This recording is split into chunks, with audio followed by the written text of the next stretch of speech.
We come to our second gland, that is pancreas. अब pancreas is a special kind of gland क्योंकि ये एक heterocrine gland है. Now when I say heterocrine, इसका मतलब क्या हुआ? Hetero means ये different है, तो मतलब ये एक endocrine के तरह भी काम करेगा और exocrine के तरह भी काम करेगा. Endocrine का तो मतलब हम लोगों को पता है that it is a ductless gland, मतलब पैनक्रियास से कुछ जो हार्मोन्स रिलीज होंगे वो सीधा ब्लड में चले जाएंगे, ब्लड में जाके अपना टारगेट साइट पे एक्ट करेंगे. लेकिन एक्सोक्राइन मतलब क्या? एक्सोक्राइन मीन्स कि इसके पास एक डक्ट भी होगा. Remember in the at the very first I have told about the pancreatic duct कि पैनक्रियास से एक डक्ट रिलीज होगा, एक डक्ट आएगा, सॉरी. उस डक्ट में पैनक्रियास कुछ ऐसा रिलीज करेगा, ऐसा सिक्रेट करेगा जो उस डक्ट के थ्रू पास करेगा. तो पैनक्रियास दोनों की तरह काम करता है. पैनक्रियास के पास पैनक्रियाटिक डक्ट भी है, तो वो अपना सिक्रीशन एक डक्ट के थ्रू, एक चैनल के थ्रू पास करवाएगा. और पैनक्रियास कुछ ऐसे सिक्रीशन भी करेगा जो कि हम लोग का सीधा ब्लड में चला जाएगा. तो that is endocrine and exocrine, दोनों की तरह काम करेगा. सो pancreas both a duct gland as well as a ductless gland. एक डक्ट ग्लैंड भी है और एक डक्टलेस ग्लैंड भी है पैनक्रियास. डक्ट की तरह क्या करता है, इसका जो पैनक्रियाटिक जूस होता है वो सीधा हम लोग किसमें चला जाता है? डियोडेनम में चला जाता है डाइजेशन के लिए. और डक्टलेस ग्लैंड की तरह जो हम लोग को पढ़ना है अभी, that is very important, as a ductless gland इसके पास एक स्पेशल ग्रुप ऑफ हॉर्मोन्स है. ये स्पेशल ग्रुप ऑफ हॉर्मोन्स कहां से रिलीज होता है? एक सेल्स है कुछ, उससे रिलीज होता है. सेल्स का नाम है islets of Langerhans. Very very very important. islets of Langerhans are the cells that secrete some hormones due to which pancreas act as a endocrine gland. जो कि स्कैटर्ड है, ये islets of Langerhans स्कैटर्ड रहता है पूरे gland में. Islet mean small island. No ये जो islet cells, islet of Langerhans, इन लोग 3 हार्मोन रिलीज करते हैं. These are the 3 hormone, the insulin, glucagon and somatostatin. और ये लोग अपना अपना सेल से रिलीज होते हैं. There are different kind of cells in islets of Langerhans. जैसे insulin is given by beta cells, glucagon is by alpha cells, and somatostatin is by delta cells. Very very important. Islets of Langerhans. Why pancreas are known as heterocrine gland, and insulin is secreted by which gland? Beta cell. Glucagon is secreted by which cells? Alpha cells. Somatostatin is secreted by which cells? Delta cells. Moving on to the next part. ना insulin पे आ जाते हैं. Insulin secrete कौन कर रहा है? Insulin is secreted by our beta cells. अब insulin का काम क्या है? ये चेक करता है rise of sugar level in the body, कि बॉडी में कितना ग्लूकोज बढ़ गया है, कितना शुगर बढ़ गया है. इसको चेक कौन करेगा? इंसुलिन करेगा. कभी भी इंसुलिन लोअर नहीं करता है. It will never ever lower down your blood sugar level. It will just check. Insulin का काम है चेक करना. किसको चेक करना? कि ब्लड ग्लूकोज लेवल ज्यादा तो नहीं है ना. Check rise of sugar level in the blood. अब ये 2 तरीके से करता है. सबसे पहले कि मेरा ब्लड शुगर लेवल बहुत ज्यादा बढ़ नहीं जाए, तो जो ग्लूकोज है ये मेरा यूटिलाइज हो जाए. कौन यूटिलाइज करेगा? बॉडी का सेल्स. तो सबसे पहले बॉडी के सेल्स को इंड्यूस करेगा कि ग्लूकोज यूटिलाइज कर लो, मतलब ग्लूकोज को यूज कर लो. अब ग्लूकोज यूज होते जाएगा तो ऑब्वियसली ब्लड ग्लूकोज लेवल या ब्लड शुगर लेवल नहीं बढ़ेगा. ब्लड शुगर लेवल या ब्लड ग्लूकोज लेवल मतलब शुगर या ग्लूकोज का लेवल ब्लड में ज्यादा ना हो. सेकेंड इज कि it stimulates deposition of extra glucose of the blood as glycogen in liver and muscles. मतलब जितना अगर एक्स्ट्रा ग्लूकोज है, काम हो चुका है, पूरा बॉडी पूरा काम कर लिया है, लेकिन उसके बाद भी इसके पास एक्स्ट्रा ग्लूकोज है, तो ये एक्स्ट्रा ग्लूकोज को ये स्टोर करवाएगा। कहाँ स्टोर करवाएगा? लिवर में या फिर मसल्स में। अब कैसे स्टोर करवाएगा? In the form of glycogen. तो ग्लाइकोजन के फॉर्म में लिवर या मसल में एक्स्ट्रा ग्लूकोज स्टोर हो जाएगा। सबसे पहले कि सेल्स को, बॉडी सेल्स को बोलेगा, इंड्यूस करवाएगा कि हम लोग का ग्लूकोज को यूटिलाइज कर लो, induces the glucose utilization by the body cells. Clear?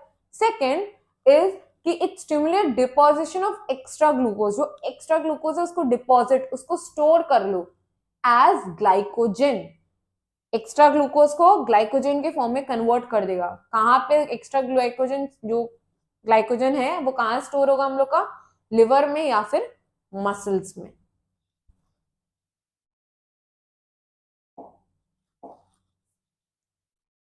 Now abnormalities in insulin secretion. अगर इंसुलिन सिक्रीट होने में कुछ दिक्कत होता है, ज्यादा हो गया या कम हो गया, तो क्या होगा? इनसफिशिएंट, अगर इंसुलिन ही बॉडी में अच्छे से सिक्रीट नहीं हो रहा है, इंसुलिन क्या कर रहा था?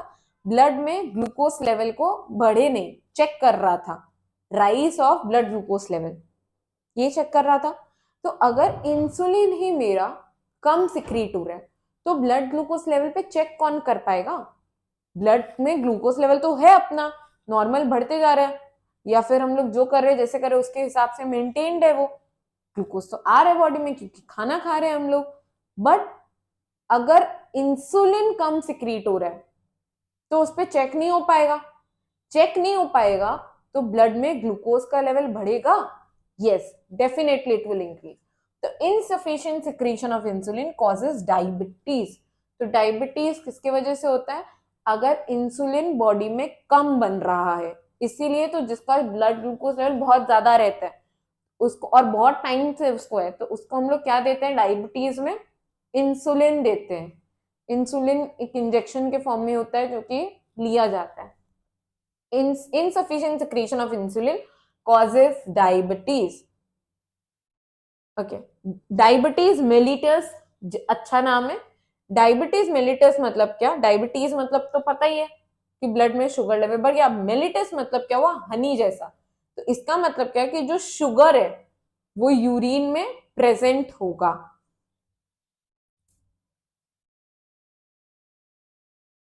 इनसफिशिएंट सिक्रीशन ऑफ इंसुलिन से डायबिटीज होता है। I guess it is clear कि insulin checks the rise of blood sugar और blood glucose level in our body.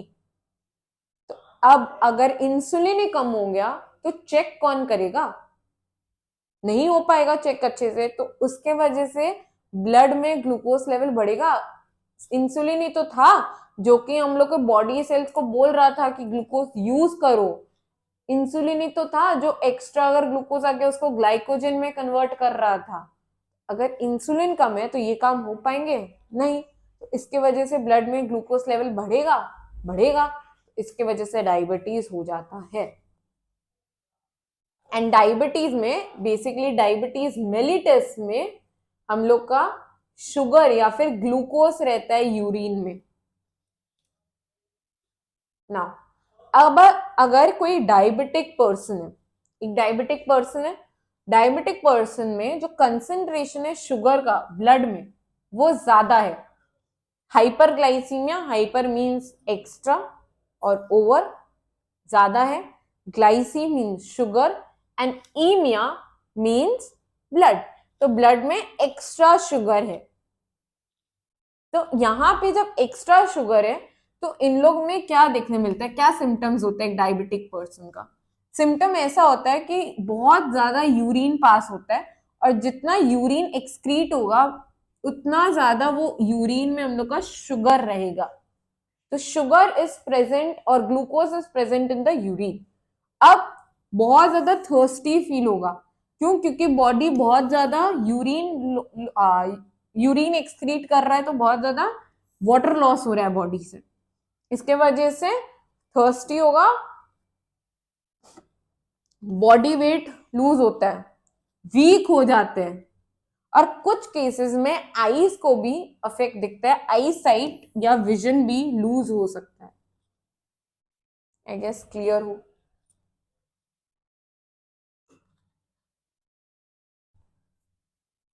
अगर इंसुलिन ज्यादा सिक्रीट हो जाता है तो क्या होता है? इंसुलिन ज्यादा सिक्रीट हो गया तो इंसुलिन क्या करवा रहा था? बॉडी सेल्स को बोल रहा था कि ग्लूकोज को यूज करो। इंसुलिन अगर ज्यादा है तो वो ग्लूकोज को ज्यादा यूटिलाइज नहीं करवा देगा? करवाएगा। अगर इंसुलिन है तो वो हल्का सा भी ग्लूकोज देखेगा तो क्या करवाएगा? उसको लगेगा एक्स्ट्रा है, सारा का सारा को ग्लाइकोजन में कन्वर्ट करवा दे। तो ग्लूकोज ज्यादा यूज हो गया है, ग्लूकोज कन्वर्ट हो जा रहा है ग्लाइकोजन में, तो इसके वजह से क्या होगा? ब्लड में ग्लूकोज लेवल बचेगा ही नहीं, कम हो जाएगा blood glucose level. This is very serious. इस स्टेट में जनरली कोमा में भी जाया जा सकता है, इंसान कोमा में भी जा सकता है। लो शुगर लेवल की वजह से sugar level in the blood is lowered, मतलब हाइपोग्लाइसीमिया हो गया, और पर्सन में enter a state of coma, brain coma में चला जाएगा, and becomes too low even if the level becomes too low. अगर बहुत ज्यादा लो हो जाता है तो यही होता है हम लोग का। अगर ओवरडोज, एक डायबिटिक पर्सन है, एक डायबिटिक पेशेंट है, वो डेली इंसुलिन लेते हैं, लेकिन एक दिन क्या हुआ, बाय मिस्टेक और एनीथिंग, उसको क्या हुआ, वो इंसुलिन का डोज ज्यादा ले लिया। इंसुलिन जैसे ही ज्यादा हो गया बॉडी में, उसके वजह से क्या होगा? पेशेंट अनकॉन्शियस हो जाएगा, जिसको हम लोग इंसुलिन शॉक भी बोलते हैं, या फिर हाइपोग्लाइसीमिया हो जाएगा। हाइपोग्लाइसीमिया मतलब low blood glucose level, and promote bite. अब हम लोग क्या करते हैं, इसको कुछ मीठा बिस्किट खिलाएंगे या कोई शुगर कैंडी चॉकलेट्स खिलाएंगे, so these are very helpful. अगर ब्लड ग्लूकोज लेवल लो हो गया, अगर किसी को भी ब्लड ग्लूकोज लेवल लो हो जाता है तो व्हाट वी डू जनरली, तुरंत उसको कुछ मीठा खिला देते हैं। Yes, this is the first thing that we do. Cadbury खिला दिया, किटकैट खिला दिया, एनी काइंड ऑफ चॉकलेट और any kind of sweets we give the person. Now the second cell that we have is alpha cells. Alpha cells क्या secrete करवाते हैं? Glucagon secrete करवाते हैं। अल्फा सेल्स क्या सिक्रीट करवाते हैं? Glucagon secreted from alpha cells. अब remember कि इंसुलिन में हम लोग एक्स्ट्रा ग्लूकोज को ग्लाइकोजन में कन्वर्ट कर रहे थे। अब बॉडी अगर कोई इमरजेंसी सिचुएशन में और ये एक्स्ट्रा ग्लूकोज को जो ग्लाइकोजन के फॉर्म में स्टोर है उसको वापस से मेरे को ग्लूकोज में कन्वर्ट करना है, ताकि मेरा बॉडी उसको यूज कर पाए। क्लियर?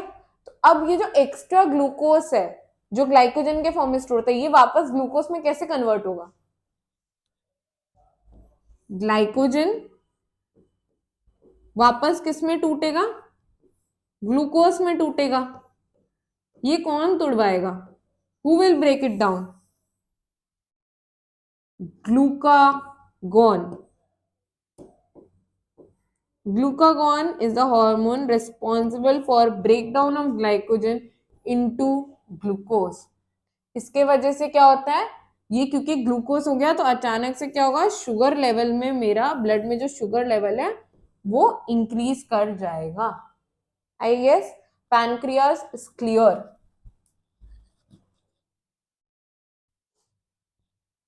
पैनक्रियास क्लियर हो गया है।